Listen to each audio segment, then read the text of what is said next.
अहो, असा खमंग पोह्यांचा चिवडा खाल्लात का कधी? एकदा खाल तर डबा लपवून ठेवाल बघा. एवढं लक्षात ठेवा बघा, चिवडा भारी करायचा असेल तर पोहे जाडच पाहिजेत. पातळ पोह्यांचा चिवडा म्हणजे सगळी वाट लागते. तेल भारी तापलं पाहिजे, पण जास्त नाही. नाहीतर पोहे काळेभोर होतील बघा. आता बघा कसं फुलतायत पोहे. हाच असतो खरी चिवड्याची जाण. ऐकलत का आवाज? हाच कुरकुरीतपणा पाहिजे चिवड्याला.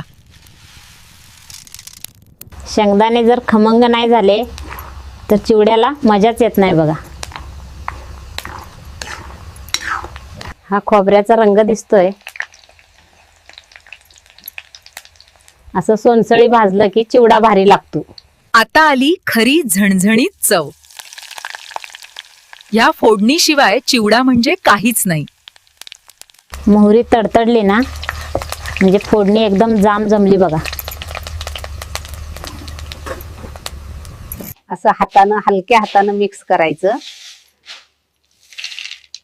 नाहीतर पोहे चुरगळून जातील बघा. झालं बघा आपलं खमंग गावाकडचं पोह्यांचं चिवडा.